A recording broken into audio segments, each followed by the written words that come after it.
Physics chapter 5 ગતિના નિયમો law of motion તે આપણે જોઈશું આજે. એમાં આપણે ગતિ વિશે ભણી ગયા છે. ગતિ એટલે શું કે પદાર્થ પોતાની એક જગ્યાએથી બીજી જગ્યાએ એટલે કે તેના સ્થાનમાં ફેરફાર થાય તો તે પદાર્થે ગતિ કરી છે તેવું કહેવાય. પણ હવે આ જે ગતિ વિશે આપણે માહિતી મેળવી છે તેના બાદ તેના નિયમો કયા છે, કેટલા છે અને તેની વિસ્તૃત માહિતી આપણે ચેપ્ટર 5 ગતિના નિયમોમાં લઈશું. તો સૌથી પહેલા આપણે ગતિના નિયમોમાં જે પ્રસ્તાવના છે, ઇન્ટ્રોડક્શન છે તે જોઈએ. તો આપણે યંત્રશાસ્ત્ર જે છે એના બે ભાગ પડે.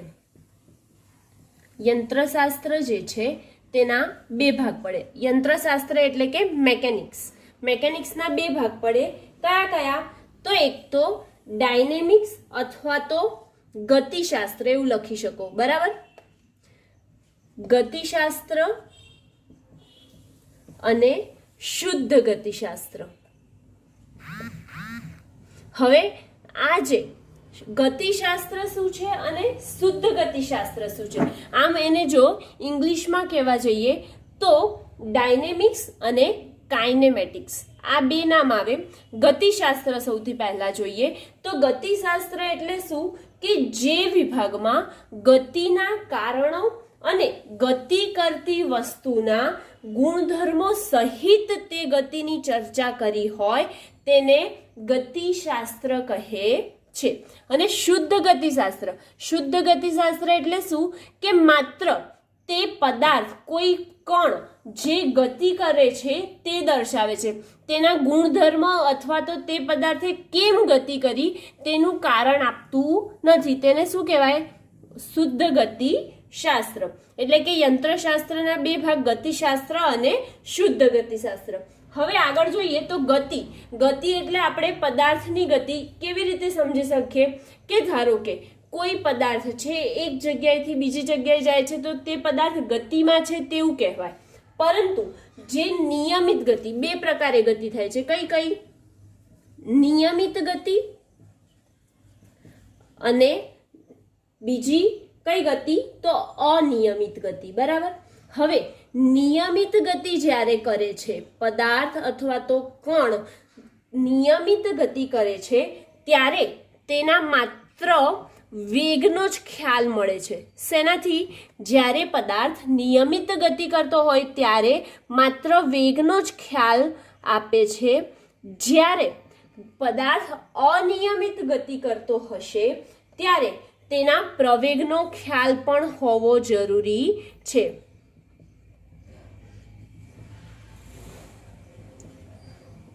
શું નિયમિત ગતિ કરે ત્યારે વેગનો જ ખ્યાલ આપણે ન જોઈએ, પરંતુ અનિયમિત ગતિ કરે ત્યારે તેના પ્રવેગનો ખ્યાલ જરૂરી છે.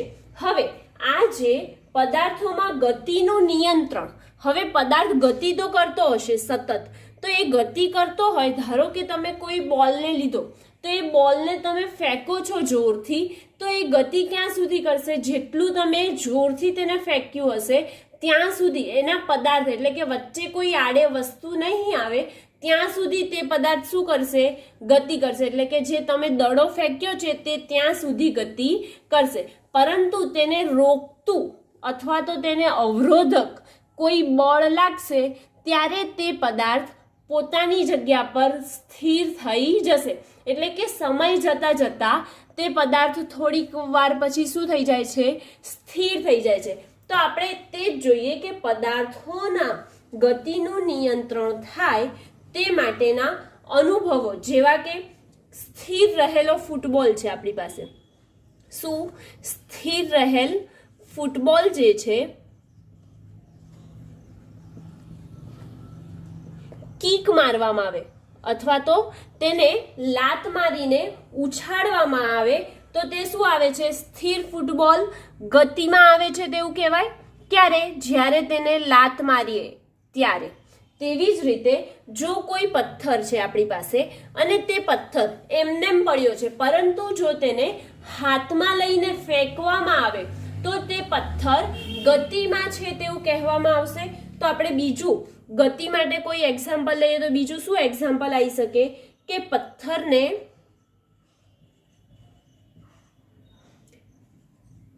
ફેંકવામાં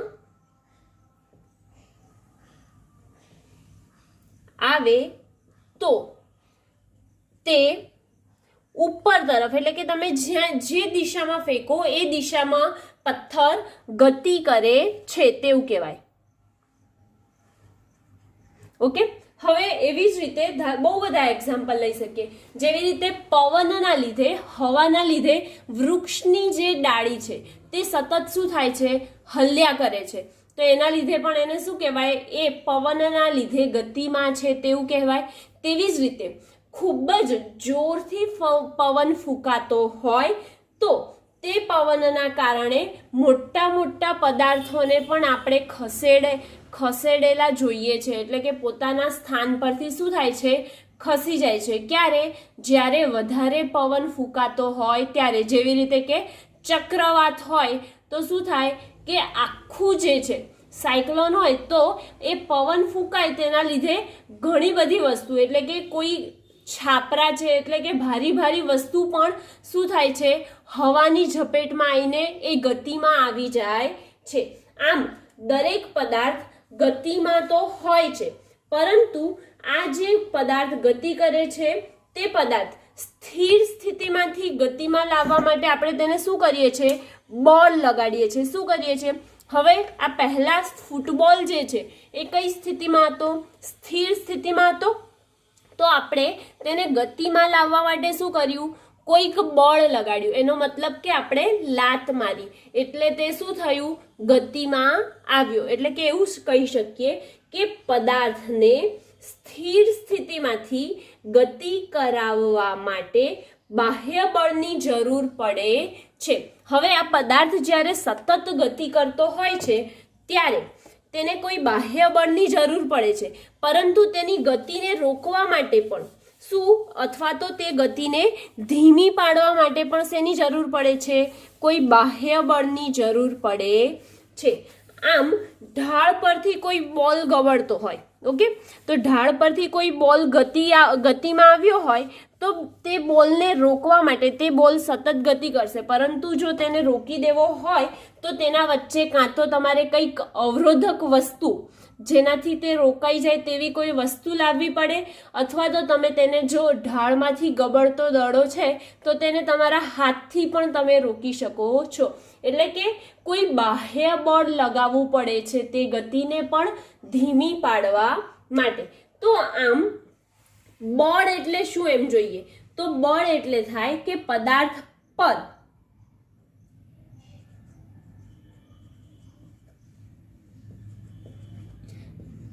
જ્યારે આપણે કોઈ બાહ્ય બળ લગાડીએ ત્યારે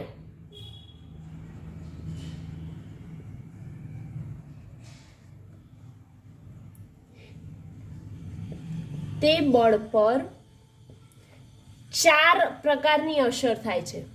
કઈ 4 પ્રકારની અસર થાય તો કઈ તો પદાર્થ જે ગતિમાં હોય છે તો પદાર્થ ગતિમાં લાવી પણ શકાય છે અને તેની ગતિને અટકાવી પણ શકાય છે. શેના કારણે? બળના કારણે. બળ દ્વારા પદાર્થને ગતિમાં લાવી શકાય છે અને તેની ગતિને અટકાવી પણ શકાય છે. તેવી જ રીતે જો બળ પદાર્થની ઝડપમાં ફેરફાર કરી શકે, એટલે કે પદાર્થની ઝડપ ધીરી અથવા તો ફાસ્ટ કરી શકે છે, એટલે કે જે પદાર્થની સ્પીડ છે તે આપણે બળ દ્વારા ઘટાડી કે વધારી શકીએ છીએ. બળ દ્વારા પદાર્થની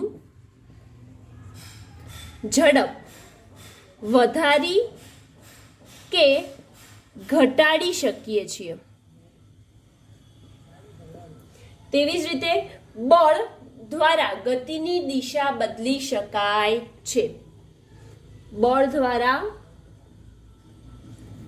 ગતિની દિશા શું કરી શકાય છે? બદલી શકાય છે.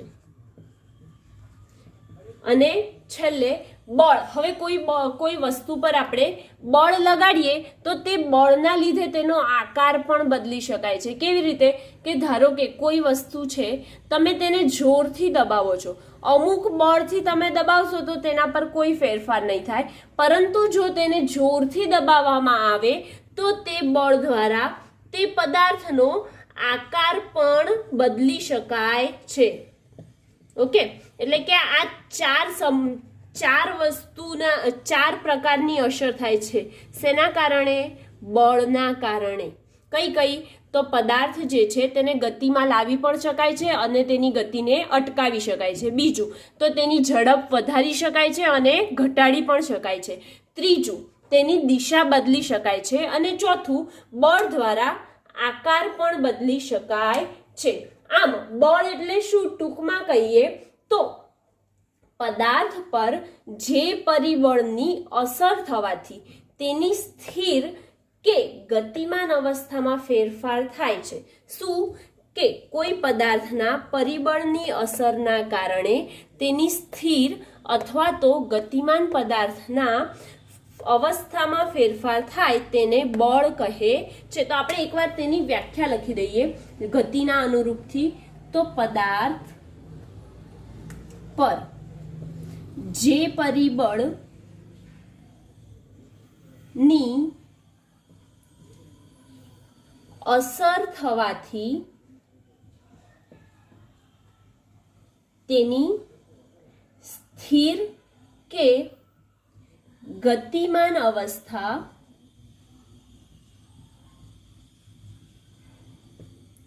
ફેરફાર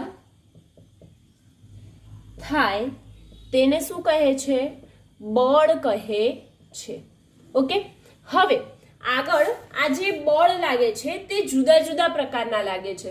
તો મેન તેમાં જે બળ લાગે છે તે મુખ્યત્વે બે રીતે આપણે જોઈએ છે, સંપર્ક બળ અને ક્ષેત્ર બળ. તો સૌથી પહેલા આપણે સંપર્ક બળ શું છે તેની ચર્ચા કરીએ. બરાબર? તો સંપર્ક બળ એટલે શું? કે કોઈ વસ્તુ જે છે આપણી પાસે તે વસ્તુ બીજા કોઈ વસ્તુના સંપર્કમાં આવે અને તેના લીધે તેના પર બળ લાગે છે, તેને સંપર્ક બળ કહેવામાં આવે છે. ફરીથી શું કહેવાય? સંપર્ક બળ કોને કહેવાય? કે કોઈ પદાર્થને સ્થિર કે ગતિમાં લાવવા માટે પદાર્થ સાથે સંપર્ક હોવો જરૂરી છે. તેવા બળને શું કહેવાય છે? સંપર્ક બળ કહેવામાં આવે છે. અને બીજું શું છે? ક્ષેત્ર બળ. તો સૌથી પહેલા આ જે સંપર્ક બળ છે તે આપણે વ્યાખ્યા જોઈએ અને તેનું ઉદાહરણ. તો ઉદાહરણ કોઈ પણ લખી શકીએ. કે ધારો કે તમારી પાસે થોડેક અંતરે તમારાથી એક ટેબલ પડ્યું છે. બરાબર? તો આ ટેબલને તમારે ખસેડવું છે તો તમે શું કરશો? તેને ધક્કો મારવો પડશે. હવે એને જો ધક્કો મારશો તો તે પોતાનું સ્થાન બદલીને બીજી જગ્યાએ મૂકી શકાશે, પરંતુ તેની જાતે પોતાનું સ્થાન બદલશે નહીં? બદલે. માટે એના ઉપર કોઈ સંપર્ક થાય છે તો તેવા બળને શું કહેવાય છે? સંપર્ક બળ. તો આપણે તેની વ્યાખ્યા શું કહેવાય? કોઈ પદાર્થને સ્થિર કે ગતિમાં લાવવા માટે પદાર્થ સાથે સંપર્ક હોવો જરૂરી છે તેવા બળને શું કહે છે? સંપર્ક બળ કહે છે. હવે મેં તમને તેમનું જે ઉદાહરણ છે તેવા તો આપણા ઘણા બધા આપણી પાસે ઉદાહરણ હોઈ શકે. કે કોઈ ફૂટબોલ છે, ફૂટબોલ સ્થિર સ્થિતિમાં છે તો તેને લાત મારવી છે, એટલે કે પદાર્થ જોડે આપણો શું થયો? સંપર્ક થયો. તો તેને પણ શું કહેવાય? સંપર્ક બળ દ્વારા તે પોતાની ગતિમાં આવે છે, એટલે કે સ્થિર સ્થિતિમાંથી ગતિમાં આવે છે. તો આપણે ઉદાહરણ એક લખી દઈએ. ફૂટબોલ ને ખસેડવા માટે કિક મારવી પડે. ઓકે, હવે નેક્સ્ટ તેવી જ રીતે ક્ષેત્રબળ એટલે કે શું, તો તેના ક્ષેત્રમાં હોય તો તેને જે બળ લાગે એ ક્ષેત્રબળ કહેવાય. આપણે તેના નામ પરથી જ વ્યાખ્યા જોઈએ છે. તો નિયત વિસ્તારમાં એટલે અમુક અંતરમાં જે રેન્જ હોય તે જ રેન્જ મુજબ આવતો યોગ્ય પદાર્થ, જેવા કે ચુંબક, વિદ્યુતભાર, ગુરુત્વાકર્ષણ બળ અનુભવે છે તેવા બળને ક્ષેત્રબળ કહે છે. હવે ક્ષેત્રબળનું ઉદાહરણ લઈએ તો ધારો કે એક ધન વિદ્યુતભાર છે અને એક ઋણ વિદ્યુતભાર છે. તો આ ધન વિદ્યુતભાર અને ઋણ વિદ્યુતભાર એ બંને વચ્ચે કોઈક બળ લાગશે. કયું? તો ક્ષેત્રબળ. પણ એ કયું ક્ષેત્રબળ હશે? વિદ્યુત ક્ષેત્રબળ હશે. તો આ ધન અને ઋણ એકબીજાને આકર્ષે છે, માટે એકબીજાના લીધે કયું બળ લાગે છે? વિદ્યુત ક્ષેત્રબળ લાગશે. અને એ આકર્ષી પ્રકારનું એટલે કે અમુક અંતરે હશે તો પણ તેઓ એકબીજાને આકર્ષે છે અને એકબીજાના તરફ આવે છે, એટલે કે તેઓ ગતિમાં આવે છે. આવા પ્રકારના બળને શું કહે છે? ક્ષેત્રબળ કહે છે. તો આપણે લખી દઈએ કે નિયત વિસ્તારમાં આવતો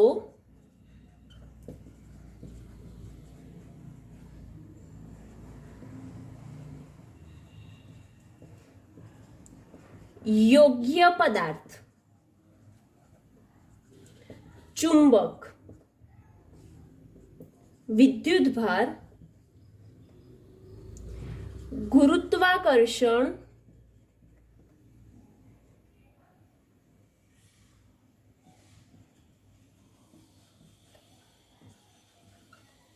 બળના કારણે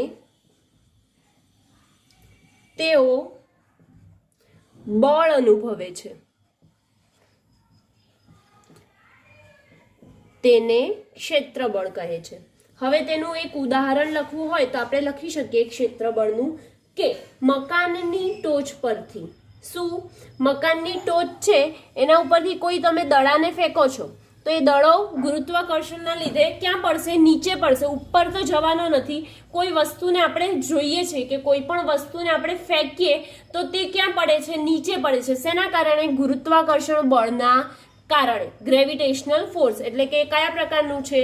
ક્ષેત્રબળ પ્રકારનું છે. તો તેનું ઉદાહરણ આપણે લખીએ કે મકાનની ટોચ પરથી ફેંકેલો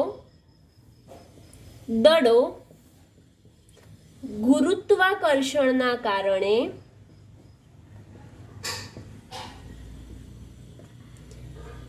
જમીન પર પડે છે.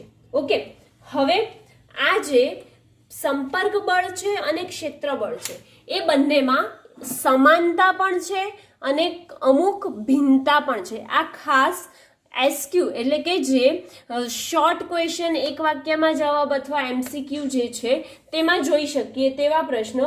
તો આ બંને બળો પારસ્પરિક બળો છે. કયા? સંપર્ક બળ અને ક્ષેત્રબળ પારસ્પરિક બળો છે, એટલે કે એકબીજા જોડે લાગતા બળો છે, કોઈ બે પદાર્થ વચ્ચે લાગતા બળો છે. અને ભિન્નતા, આ બંને બળોમાં ભિન્નતા શું છે? તો સંપર્ક બળ છે તે કૃત્રિમ છે, જ્યારે ક્ષેત્રબળ છે તે અકૃત્રિમ છે. અને બીજી ભિન્નતા જોઈએ તો સંપર્ક બળ અસંરક્ષી પ્રકારનું છે, જ્યારે ક્ષેત્રબળ સંરક્ષી પ્રકારનું છે.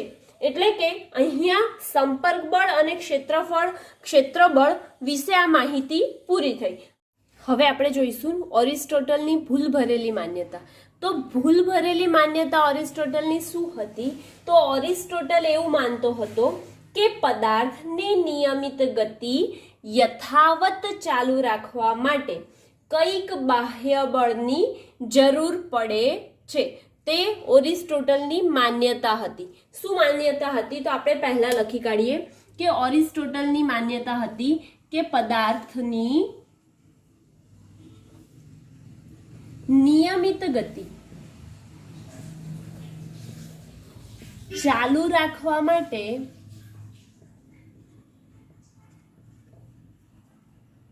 કંઈક બાહ્ય બળની જરૂર પડે છે. આ ઓરિસ્ટોટલ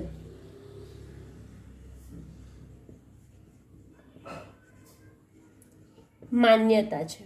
એટલે કે આપણે જો ઉદાહરણથી જોઈએ તો ધારો કે કોઈ ધનુષ છે, એટલે કે ધનુષમાંથી તીર છોડવામાં આવે તો તીર સતત ત્યારે જ આગળ ધકેલાયા કરે જ્યાં સુધી તેના જોડે હવા હોય. એટલે કે એવું લખી શકીએ કે ધનુષમાંથી છોડેલું તીર ઉડ્યા કરે છે કારણ કે તીરની પાછળ હવા તેને ધકેલે છે. શું લખીએ કે ધનુષમાંથી છોડેલ તીર ઉડ્યા કરે છે કારણ કે તેને હવા આગળ ધકેલે છે. હવે તેવું માનતો હતો, તો હવે આપણે એવું સાબિત કરીએ કે તેની માન્યતા કેવી રીતે ભૂલ ભરેલી છે. તો સૌથી પહેલા ઓરિસ્ટોટલ તો એવું માનતો હતો, પરંતુ ઓરિસ્ટોટલની આ માન્યતા શું હતી? ખોટી હતી. તો હવે કેવી રીતે ખોટી હતી તો તે જોઈએ. ગતિ સતત ચાલુ રાખવા માટે શું જરૂરી છે? બાહ્ય બળો જરૂરી છે. જેમ કે એક બાળક રમકડાની કાર લઈને તે પાછળ દોરી બાંધીને સતત શું કરે છે? ચાલે છે. દોરી બાંધે છે કાર પર, અને ધારો કે આ કાર છે, બાળકે દોરી બાંધી છે અને તે ખેંચે છે અને તે કાર લઈને જઈ રહ્યો છે. બરાબર. હવે જો આ સમતલ સપાટી પર તે કારને ગતિ કરાવતો હશે તો તે કાર ત્યાં સુધી જ ચાલશે જ્યાં સુધી તે બાળક તેને ખેંચીને લઈ જશે. પરંતુ જ્યારે તેને તે છોડી દેશે, એટલે કે તે દોરીને છોડી દેશે, ત્યારે તે કાર જે છે એ શું થઈ જશે? સ્થિર થઈ જશે. આનો મતલબ એ થયો કે જ્યારે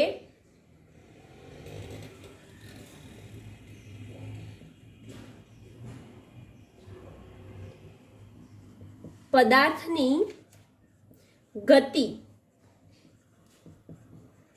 ચાલુ રાખવી હોય તો તેને સતત બાહ્ય બળની જરૂર પડે છે. હવે આ જે તેને બાહ્ય બળની જરૂર પડે છે, તો તે દોરી છોડી દે અમુક અંતર કાપીને તો તે કાર કેવી થઈ જાય છે? સ્થિર થઈ જાય છે. પણ પદાર્થોની ગતિમાં ચાલુ રાખવા માટે બાહ્ય બળની જરૂરી છે, જે માત્ર તેમના પર છોડી દેવામાં આવેલ બધા પદાર્થો સ્થિર થઈ જાય છે. પણ આ આપણે એવું ના વિચાર્યું તેણે કે આ જે ગાડી છે અથવા તો કાર છે અથવા તો પદાર્થ છે, ધનુષમાંથી છોડેલું તીર છે વ્યક્તિએ, તે સ્થિર કેમ નથી થતું? તો જ્યારે તેના પર આ સમતલ સપાટી પર ચાલે છે પદાર્થ, ઓકે, હવે આ સમતલ સપાટી પર તે ચાલે છે તો તેને સમતલ સપાટી જોડે આ એના પૈડા શું છે? ઘસાય છે. એટલે કે તેના વિરુદ્ધમાં તેનું શું લાગે છે? ઘર્ષણ બળ લાગે છે. હવે આ બાંધીને ચલાવે છે, કાર સ્થિર થઈ જાય છે જો તે ના આગળ લઈ જાય તો તે કારને જમીન સાથે શું લાગે છે? ઘર્ષણ બળ લાગે છે. એટલે કે જે બાહ્ય બળ આપે છે તો તે કાર આગળ વધે છે, પરંતુ જો તેને રોકી દેવામાં આવે તો તે શું થાય છે? ઘર્ષણ બળના લીધે તે શું થઈ જાય છે? સ્થિર થઈ જાય છે. આમ વિશ્વમાં ઘણા બધા એવા પદાર્થો છે કે જેમને પોતાની ગતિને અવરોધક બળ લાગે છે. જેવું કે આપણે ચાલીએ છીએ તો આપણને પણ જમીન સાથે કેવું લાગે છે? ઘર્ષણ બળ લાગે છે. જો ઘર્ષણ બળ ના હોત તો આપણે લપસી જવાની અથવા તો સતત ગતિ જ કરતા રહેતા તેવી સંભાવના રહેતી. પરંતુ આપણા અને જમીન વચ્ચે જે ચાલીએ છે તે અને જમીન વચ્ચે શું લાગે છે? ઘર્ષણ બળ લાગે છે. માટે આપણને જે સતત ગતિ કરતા નથી, નહીં તો લપસી જવાની સંભાવના રહે છે. તેવી જ રીતે બસનું ઉદાહરણ લઈએ તો બસને આપણે બ્રેક મારીએ ત્યારે જ, એટલે કે તેનું અવરોધક બળ લાગે છે. એટલે કે આ ઘર્ષણ બળ છે એ શું થઈ ગયું? એક પ્રકારનું અવરોધ થઈ ગયું. ઓકે, હવે આ જે સતત ગતિ કાર ચાલતું હતું, કાર નિયમિત ગતિમાં છે, ત્યારે તેના પર ચોખ્ખું બળ કેવું થઈ જાય? એક તો છોકરો આગળ લઈ જાય છે અને તેના વિરુદ્ધમાં અવરોધક બળ લાગે છે, તો ચોખ્ખું બળ તે વખતે શું થઈ જાય છે? શૂન્ય થઈ જાય છે, બરાબર. હવે ચોખ્ખું બળ શૂન્ય થઈ જાય તો ઘર્ષણ હોત જ ના, તો તેનામાં ચોખ્ખું બળ શૂન્ય થતું નહીં, અને જો શૂન્ય ના થતું ચોખ્ખું બળ તો તે પદાર્થ સતત ગતિ કરતો રહેતો. આમ એરિસ્ટોટલની જે માન્યતા છે તે વ્યવહારિક અનુભવો માટે એ તેનું દલીલનું સ્વરૂપ બની શકે છે. આમ જે એરિસ્ટોટલે કલ્પના કરી હતી કે નિયમિત ગતિ ચાલુ રાખવા માટે બાહ્ય બળની જરૂર પડે છે, તે એક રીતે એમને સાદું મંતવ્ય મુજબ જોવા જઈએ તો તે સાચું છે, પરંતુ તેને અવરોધક બળ લાગે છે માટે તે પદાર્થ સ્થિર થઈ જાય છે, તે તેણે નહોતું જોયું. તો હવે આ જે એરિસ્ટોટલની માન્યતા ભૂલ ભરેલી હતી, તો હવે ત્યારબાદ જડત્વનો નિયમ જે છે તેમાં જડત્વ, પદાર્થનું જડત્વ કોને કહે છે? તો સૌથી પહેલા જો પદાર્થનું ચોખ્ખું બાહ્ય બળ શૂન્ય હોય તો સ્થિર પદાર્થ સ્થિર રહે અને ગતિમાન પદાર્થ પોતાની ગતિ ચાલુ રાખે છે, તેને જડત્વ કહે છે. તો આપણે લખીએ સૌથી પહેલા જડત્વ એટલે શું? તો જો ચોખ્ખું બળ શૂન્ય હોય તો સ્થિર પદાર્થ સ્થિર રહે છે અને ગતિમાન પદાર્થ પોતાની ગતિ ચાલુ રાખે, તેને જડત્વ કહે છે. હવે આ જે જડત્વ છે તેના પરથી ગેલિલિયોનો જે ઢાળ છે તેનો પ્રયોગ કર્યો. ગેલિલિયોએ જે ઢાળનો પ્રયોગ કર્યો તે સમજીએ.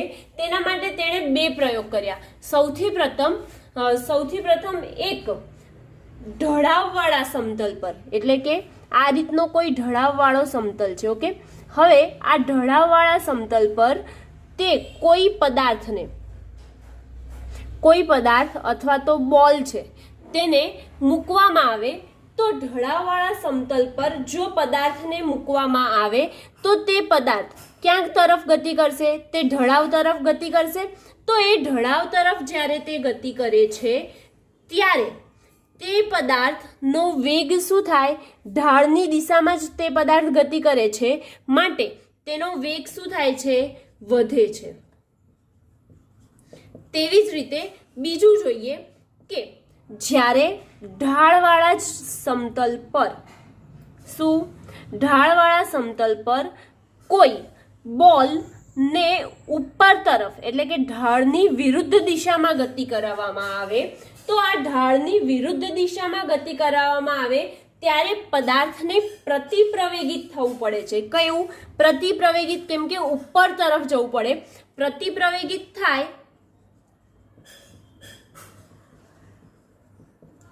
હવે પ્રતિપ્રવેગિત થાય એટલે કે તેનો વેગ શું થાય? ઘટે છે. કેમ કે તેને ઢાળની વિરુદ્ધ દિશામાં જવું પડે છે. ઢાળની વિરુદ્ધ દિશામાં આ કોણે આપ્યું હતું? પ્રથમ પ્રયોગ અને બીજો પ્રયોગ.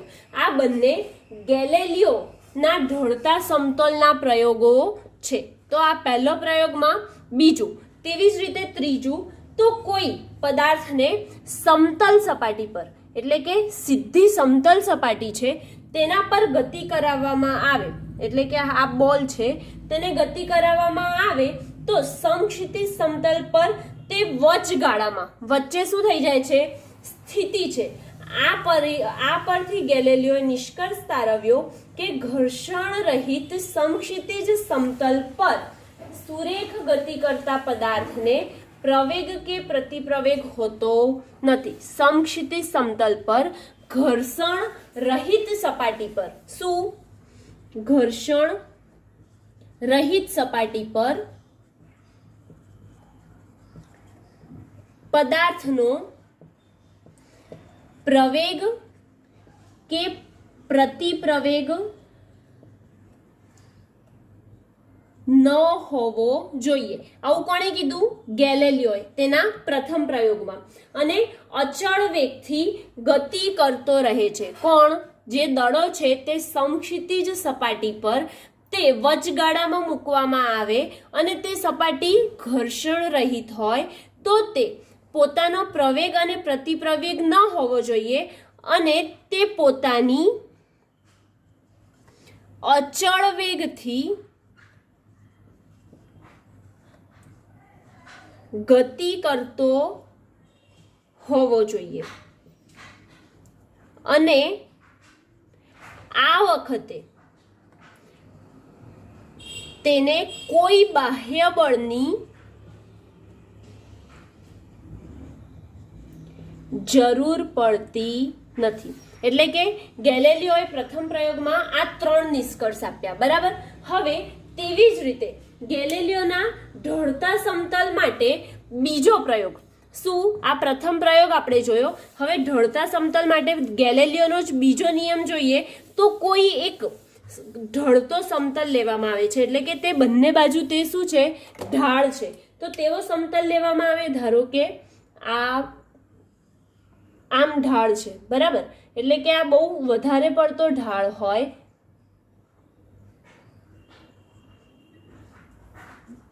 બીજો પ્રયોગ કોનો?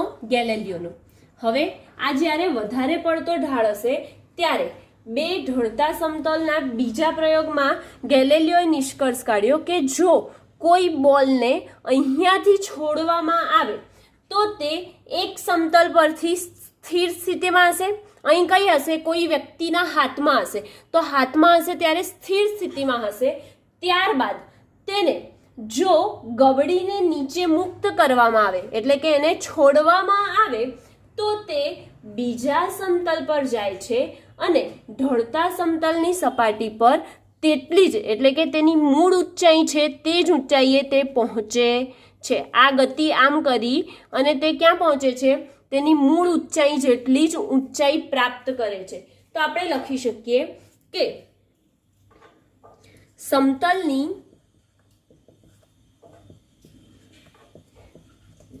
ઢળતી સપાટી કે જે ઘર્ષણ રહિત હોય તેના પર પદાર્થને